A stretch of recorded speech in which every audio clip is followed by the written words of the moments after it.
Polres Lampung Selatan berhasil mengungkap 24 kasus penyalahgunaan narkoba dalam press release yang digelar Polres tempat Kamis 26 Juni 2025.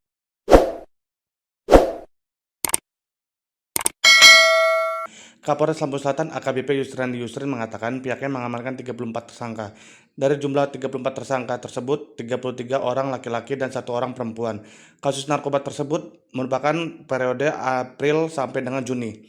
Barang bukti yang diamankan yakni sabu seberat 119,91 kg dan ganja 276,4 kg.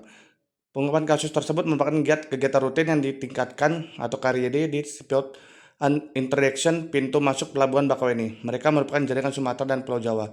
Pengungkapan terbesar terjadi pada Jumat 16 Mei 2025 sekira pukul setengah 12 siang. Pemeriksaan Spot Interdiction pintu masuk Pelabuhan Bakauheni sebanyak 30 kg sabu dengan mengamankan tersangka 5 laki-laki dan 1 perempuan.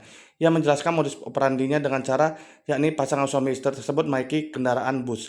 Pelaku merupakan jaringan antar provinsi dari Tanjung Balai, Sumatera Utara tujuan Jakarta, Pulau Jawa, dan Lombok. Keenam tersangka berperan sebagai kurir dan menerima upah bayaran.